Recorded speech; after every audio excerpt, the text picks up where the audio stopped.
question is, why do we choose low value or low income or low impact producing activities instead of the high impact, high income, high value producing activities every single day?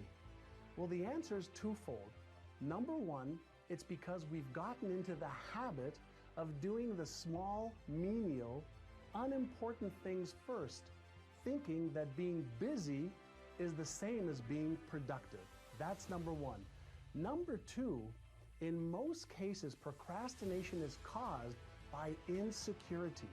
Us either not knowing what steps to take, us not feeling like we are smart enough or good enough, or us feeling that we have to wait for everything to be perfect before we really get busy and do it. The truth of the matter is, those are all lies. They're rational lies, but they're all lies. What I want you to do from now on is every morning when you wake up, before you answer email, before you return any phone calls, make a short list of the 3 most important things that are either highest income for you or highest impact, meaning it's going to give you the biggest impact when you get that done on your productivity. So 3 things every day, and make a commitment, which means to cut off from any other option, to get those 3 things done by 12 o'clock every day. When you develop that new habit, you will then become somebody who not only talks a big talk, which I hope you do, but you actually back it up with the actions required in order to achieve the success you want to achieve. What I've learned over a lot of years is that it's not the smartest people who achieve success. It's the people who procrastinate less, make fewer excuses as they take actions every day towards the goals that they want to achieve. I want to talk about a principle today of affirmation.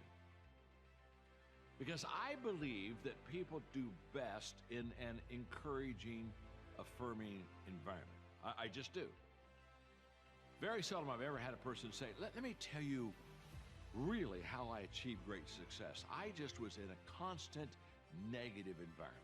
And it just encouraged me so much, and it just stirred me on. Very seldom I've ever had somebody tell me that when people talk down to them, it just improved them. You see, encouragement, affirmation, it's the oxygen of the soul. It feeds us. It takes us and gives us hope. And Napoleon said leaders are all dealers in hope. And so the affirmation principle is very simple. I find something that you're doing well, and I use that to lead you. I use that as the starting place, and I look at you and say, hey, I like what you did there. Let's talk about it a little bit.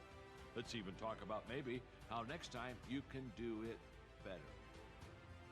My friend Ken Blanchard made the phrase management by walking around kind of a popular phrase. And basically, he just said, walk through the office and catch somebody doing something good and point to it, affirm it, and build off of it. Now, there are people that do things that are not so good. And there are times in leadership you have to deal with the tough issues. I'm not saying that. What I'm saying is this. People go farther, do better, and try harder in an affirming, encouraging environment. So the best that you can do is to constantly look for those good moments and make them better. That's what an affirming environment is all about.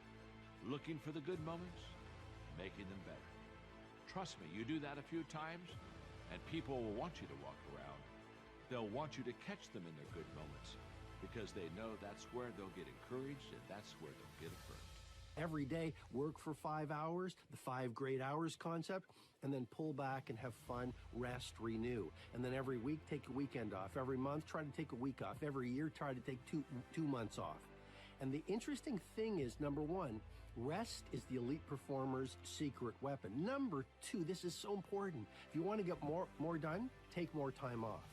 Because if you're working 24/7 in a linear way versus like a pulse, what starts to happen is you erode and deplete your genius. And in my methodology, I teach the 5 assets of genius, including mental focus, physical energy, 3, personal willpower. But just remember, if all you do is work, you're going to empty your batteries. You're going to deplete your well. And that's why the smartest performers, the great athletes, the great industry titans, the great humanitarians, these people all have learned one thing: work in cycles. If you were to look at the great weightlifters of the Olympics, they all had one thing in common, and it was periodization. Periodization. And periodization simply means they worked, they exercised, and then they rested. If I want to be confident, I must feel like I'm capable. If I want to feel capable, I must feel like I'm contributing. I must challenge myself. And as you also heard in previous videos, I had to be honest about my day and my schedule and my life because I faced the end of my life. I had that car accident as a young man that made me realize life is so short. And I always tell people, if you believe life is short, you probably believe life is precious, right? So you should be grateful for life, right? Well, I tell people all the time, you know where real gratitude shows up? Real gratitude shows up in your calendar. Because if you're really thankful for life, you're using your time well, my friend. If you really care about life, you use time well. But most people don't, so they're not getting progress. Because they're not getting progress, they don't feel that sense of accomplishment, achievement, contribution. Because they don't feel achievement, contribution, and progress, they feel down on themselves.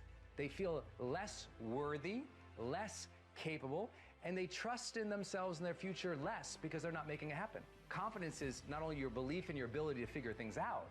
Confidence is that sense of your own worth, your own ability, your own future. And if you keep throwing away days, of course you don't feel amazing about yourself. So we got to get organized and disciplined, right? But think of how many people don't manage their life well. I mean, dude, let's do some math together.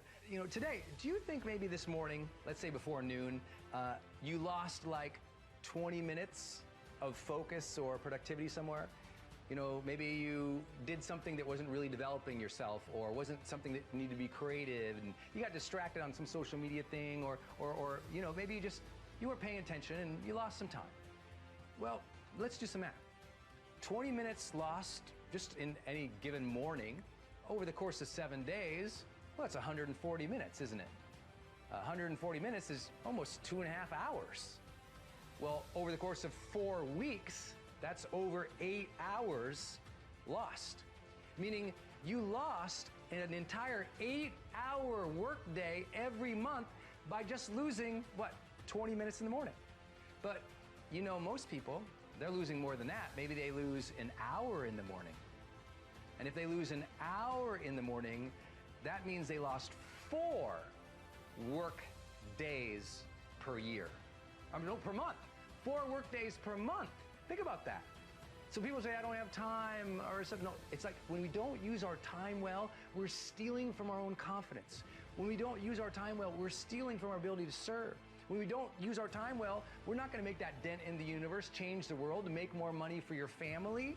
You're going to be more disorganized. And because you're more disorganized, you're always last minute. Because you're last minute, you can't plan trips with your family and your friends. You don't plan your work and project as much. And I know it doesn't seem like so much, but I always tell people, your confidence is in your calendar, baby. Your confidence is in your calendar. Manage your calendar well, and progress comes in. It's like, when you're doing things consistently that matter to you, your brain goes, hey, I had this intention, I'm doing it, I feel confident. So today I want you to decide to retake your agenda, your life schedule. What are some things you need to immediately stop doing in your life? They are time sunk, they are not passionate, they are not moving you forward, but you keep getting distracted there. Like, what do you need to stop doing? Is it watching 7 seasons of a show, every week? Is it like, what are you going to do to get your time back? Is it like minimizing the amount of, useless chit chat that doesn't add to anything in your life? Like, is it social media? Is it TV? Is it just not being organized? Like, what do you need to stop doing to take back control of life? Also, what do you need to start doing? And what do you need to start doing every day, every week, every month, every year to be on your A game? As an example, many of you know, I personally fill out my high performance planner every single day. I create it for my greatest clients based off the world's largest study of high performers. And this is how they think in the morning. So I do all these mindset prompts so I get my mind right. Because in the morning, I don't know about you, I'm kind of a nutty professor in the morning. I'll like wander around and just like, what am I gonna do? And I'm a free spirit in the morning. But I had this one client one time, she's a really famous yoga teacher. And I was working with her, and she said, well, Brent, I'd just like to be a free spirit in the morning. I said, yeah. I said, is there anything, in your life that you wish you could do, but you can't do because you're so busy? Oh, yeah, there's this yoga retreat coming up. I don't have any time for it.